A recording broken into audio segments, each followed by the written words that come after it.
போதிலே இவ்வளவு பேர் இளைஞர்கள் வந்து இதுக்கு இருக்கிறாங்க, இவங்க வந்து எப்படி மீட் எடுக்கணும் அப்படிங்கிறதெல்லாம் பேசணும் நம்ம. இன்னொரு பக்கம் என்னன்னா, இளைஞர்கள் இன்னைக்கு இருக்கிற இளைஞர்கள் நிறைய இளங்கலை முதுகலை இப்படியான பட்டப்படிப்புகளை படிச்சுட்டு நிறைய இளைஞர்கள் வந்து கூலி வேலைக்கு போயிட்டு இருக்காங்க. இப்ப சமீபத்துல கூட கடந்த டிசம்பர் 19ஆம் தேதி நம்ம வந்து ஒரு விருதுநகர் மாவட்டத்துல தமிழ்நாடு முழுவதும் ஒவ்வொரு மாவட்டத்திலையும் ஒவ்வொரு மாவட்ட மையங்கள்ல தர்ணா போராட்டம் என்பது நடந்துச்சு. அதுல நம்ம வந்து அரசாங்கத்துல நம்ம கோரிக்கை வச்சோம், 1 லட்சம் இளைஞர்களுக்கு நீங்க வேலை தரணும் அப்படிங்கறத நம்ம கோரிக்கையா வச்சிருந்தோம். இப்படிப்பட்ட சூழல்ல ஒரு கூலி வேலைக்கு தான் போக வேண்டிய ஒரு சூழல் வந்து இங்க இருக்குது. நீங்க சொன்னீங்க 12 மணி நேரம் வேலை பார்க்கறாங்க அப்படின்னு. படிச்சு முடிச்சுட்டு 12 முடிக்கிறாங்க, இளங்கலை முடிக்கிறாங்க, முதுகலை முடிக்கிறாங்க. இப்படி முடிச்சுட்டு ஒரு கூலி வேலைக்கு போற நிலைமை தான் இந்த தமிழ்நாட்டிலையும் சரி இந்திய நாட்டிலையும் சரி இருக்குது அப்படிங்கிறத நீங்க என்னவா பாக்குறீங்க? அதாவது இதுல வந்து அரசுக்கு முக்கிய பங்கு. இளைஞர்கள் வந்து இன்னைக்கு சிந்தனை மாறி ஒரு போதை கலாச்சாரத்துக்குள்ளேயும் ஜாதிய கட்டமைப்புக்குள்ளேயும் போறதுல அரசு பங்களிப்பு இல்லைன்னு நம்ம வந்து பாத்திர முடியாது. இது முழுக்க அதாவது நம்ம படிக்கிறோம், குழந்தைகளை கஷ்டப்பட்டு படிக்க வைக்கிறோம், படிக்க வச்சு அவங்களுக்கான படிப்புக்கு தகுந்த மாதிரியான வேலை கிடைச்சிருச்சு அப்படின்னா அவங்க அந்த வேலையை பார்த்துட்டு அவங்க போறதுக்கு கரெக்டா இருக்கிறோம். நீங்க படிச்சு முடிச்ச உடனே அவங்க அடுத்த கட்டம் வேலைக்காக இயங்கிக்கிட்டு இருக்கும் போது அதுலதான் அவனோட சிந்தனை வந்து கவனம் மாறிடுது. வந்து வேலைக்காக தேடி பல இடங்கள்ல ஏறி இறங்கி நிறைய எக்ஸாம் எழுதி அவங்களால மன உளைச்சலுக்கு ஆளாகக்கூடிய ஒரு சூழ்நிலை வந்து வந்துருது. என்னடா செய்யறது, நம்ம கற்ற கல்விக்கு தகுந்த மாதிரியான வேலை கிடைக்கலையே அப்படின்னு சொல்லி அவங்க திசை மாறி போகக்கூடிய ஒரு சூழல் வருது. எனவேதான் அவங்க வந்து கூலி வேலைக்கு போகக்கூடிய இதை வந்து அவங்க தேர்வு பண்றாங்க. நீங்க யாருமே படிச்சுட்டு நான் கூலி வேலைக்கு போகணும்னு விருப்பத்தோட போகல. இங்க அதற்கான அவங்களுக்கான வேலையை அரசு உருவாக்கல. வேலை இங்க நீங்க பொதுத்துறை நிறைய முன்னோர்கள் உருவாக்கி வச்சிருக்காங்க. ஆனா இன்னைக்கு பொதுத்துறை பூராமே என்ன ஆகுது, தனியாருக்கு தாரை வார்க்கப்பட்டு அவுட் சோர்சிங் முறையை கையாண்டு எல்லாருமே ஒரு ஒப்பந்த கூலி தொழிலாளியாக தான் இன்னைக்கு அரசு துறைகள்லே வரக்கூடிய ஒரு நிலைமையை நம்மளால வந்து பார்க்க முடியாது. இப்படி இருக்க சூழல்ல யாரு அதை தேடி போறது? அங்க போனாலும் நம்ம ஒப்பந்த பணியாளரா கூலி வேலை தான் பார்க்க போறோம், இங்க போனாலும் நம்ம கூலி வேலை தான் பார்க்க போறோம். எதுக்கு? பென்ஷன், இன்னைக்கு நிறைய பென்ஷன் திட்டத்தை கட் பண்ணிடுறாங்க. இப்படி இருக்கும்போது அவங்களுக்கான உத்தரவாதம் எங்க இருக்குன்னு பார்க்க வேண்டியது இருக்குல்ல. எதுக்கு அவங்க வந்து கூலி வேலையை பார்த்துட்டு போயிடலாமே அப்படிங்கிறதுக்காகத்தான் இன்னைக்கு பல இளைஞர்கள் எதுக்கு நம்ம போய் காத்து கிடக்கணும், வேலைக்காக காத்து கிடக்கணும், கிடைச்ச வேலைக்கு போவோமே அப்படின்னு சொல்லி அந்த கிடைத்த குறைந்த வருமானத்தை வச்சு உங்களுக்கு வந்து வருமானம் இல்லாம அந்த நாட்டுல வாழ முடியாது. நீங்க ஒரு மாணவன் படிச்சு அவன் உழைக்க போகல அப்படின்னா அவன் எதுக்கு உதவுவான்? அந்த குடும்பத்துக்கு எதுக்காக எப்படி உதவ முடியும்?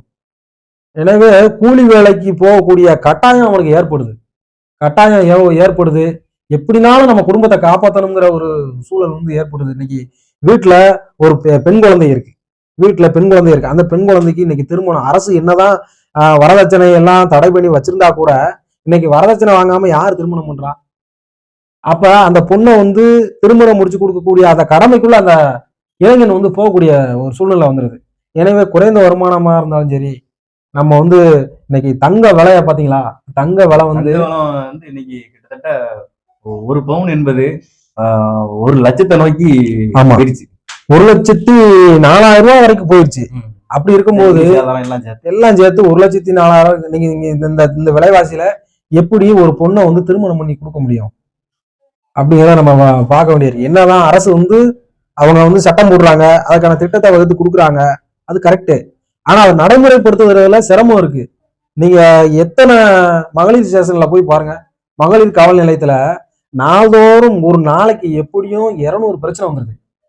அதே போல நீதிமன்ற வாசல்ல பாருங்க, நீதிமன்ற வாசல்கள்ல நிறைய இன்னைக்கு டிவோர்ஸுக்கு அப்ளை பண்ணிட்டு அவங்க காத்துக்கிட்டு இருக்கக்கூடிய சூழ்நிலை உருவாகுது. இதெல்லாம் பாத்தீங்கன்னா பின்னாடி உள்ளதுக்கான பொருளாதாரம் அப்படிங்கிறது பெரிய பிரச்சனையா இருக்கு அப்படிங்கிறதான் பார்க்க வேண்டியிருக்கு. எனவேதான் இளைஞர்கள் வந்து எப்படினாலும் குறைந்த வருமானத்துக்கு போய் நம்ம குடும்பத்தை காப்பாற்றணுங்கிற சூழலுக்கு தள்ளப்பட்டுறாங்க அப்படிங்கிறது தான் உண்மை.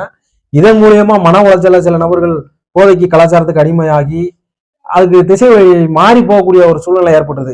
ஆனாலும் இந்த காலத்துல நம்ம இந்திய ஜனநாயக வாலிபர் சங்கம் இந்த காலத்துல கூட போதைக்கு எதிராக 1 கோடி கையெழுத்து வாங்கி பெரிய விழிப்புணர்வு நம்ம பண்ணிக்கிறோம். நம்ம வந்து நம்ம பணிகளை சிறப்பா இளைஞர்கள் மத்தியில நம்ம கொண்டு போய்கிட்டே தான் இருக்கிறோம். அவங்கள்ட்ட வந்து போதைக்கு எதிராக சமூகத்துக்கு அக்கறையுள்ள ஒரு இளைஞனா நம்ம எப்படி மாத்தணும், அப்படின்னு நாள்தோறும் மாதம் ஒரு தடவை இப்படி பயிற்சி மையங்கள் அவங்களுக்கான விழிப்புணர்வு நம்ம தொடர்ச்சியா கொடுத்துக்கிட்டு இருக்கிறோம். இருந்தாலும் கூட அவங்கள நம்ம போய் சென்றடைறதுல இன்னும் நிறைய இடைவெளி ரொம்ப இருக்கு அப்படின்னு நம்மளால பார்க்க முடியும். இப்ப இந்த நேரத்துல வந்து மத்திய அரசாங்கம் வந்து போன ஆட்சிக்கு வர்றதுக்கு முன்னாடியே வருஷம் 2 கோடி பேருக்கு நான் வேலை கொடுப்பேன் அப்படின்னு சொல்லியிருந்துச்சு. அதே மாதிரி நம்ம மாநில அரசாங்கமும் சொல்லியிருந்துச்சு, திமுக அரசாங்கமும் சொல்லியிருந்துச்சு. என்ன சொல்லியிருந்தாங்க, 3 லட்சம் பேர்களுக்கு நாங்க காலி பண்ணினாங்க நிரப்புவோம் அப்படின்னு சொன்னாங்க. இன்னும் என்னென்ன துறைகள்லாம் காலி பண்ணாங்க இருக்கோ அதையும் நாங்க நிரப்புவோம் அப்படின்னு சொல்லி சொன்னாங்க. இப்ப நிரப்புறது வாக்குறுதியா மட்டும்தான் இருக்கு, அது வந்து செயல்படுத்தல அப்படிங்கறத நீங்க என்னவா பாக்குறீங்க? செயல்படுத்தல அப்படிங்கிறது வந்து செயல்படுத்துறங்கிறது உண்மைதான். ஏன்னா செயல்படுத்தி இருந்தா இளைஞர்கள் இன்னைக்கு வீதியில போய் நிக்க மாட்டாங்க. இன்னைக்கு வேலைக்காக இதுக்காகத்தான் நம்ம வந்து அதாவது அரசு என்ன எதிர்பார்க்குதுன்னா, நம்ம கிட்ட யார் வந்து வேலைக்கு கேட்டுக்கிட்டு இருக்கிறா. இன்னைக்கு இளைஞர்கள் அவங்களோட வேலையை பார்த்துட்டு போயிடுறாங்க வீதியில நின்று கேட்கறது இல்ல. எனவே அரசு ஒரு மெத்தன போக்குல வந்து இருக்கு. இதுக்கு வந்து நம்ம அரசை மட்டும் குற்றம் சொல்ல முடியாது. அரசு செஞ்சு கொடுக்காதது தவறுதான், அதை வந்து நம்ம வந்து சொல்லணும். அதே நேரத்துல நம்மளால் தேர்வு செய்யப்பட்ட அரசு நமக்கு வேலையை உருவாக்கி கொடுக்கல அப்படின்னா நமக்கான உரிமையை நம்ம கேட்கணுமா கேட்கக்கூடாதா? அப்ப எத்தனை பேர் இப்படி வந்து அரசாங்கம் வந்து அதாவது எழுதுறாங்க, தேர்வு மையங்களை எழுதிட்டு அவங்க வேலையை பார்த்துட்டு தானே போறாங்க. நீங்க வீதியில இறங்கி நின்று அரசு எனக்கு வேலை கொடுக்கணும்னு நீங்க கேட்டாதான் அரசாங்கத்தை கவனத்தை ஈர்க்கிற மாதிரி நம்ம வந்து ஏதாச்சும் அரசு கவனத்துக்கு கொண்டு போனா தான் அரசாங்கம் திரும்பி பார்க்குமே தவிர, நீங்க எதுவுமே செய்யல அப்படின்னா அரசு அவங்க அது பாட்டுக்கு போய்கிட்டு இருப்பாங்க அப்படிங்கிறத நம்ம பார்க்க வேண்டியிருக்கு. இதற்கான நம்ம ஏற்பாடுகள் செய்யலையா அப்படின்னா நம்ம நிறைய விஷயங்களை செஞ்சு கொடுத்துருக்கிறோம். நீங்க காலி பணியிடங்களா இவ்வளவு இருக்குன்னு அறிவிச்சிருக்கிறோம், இளைஞர்கள் மத்தியில தெரியப்படுத்தியிருக்கிறோம்.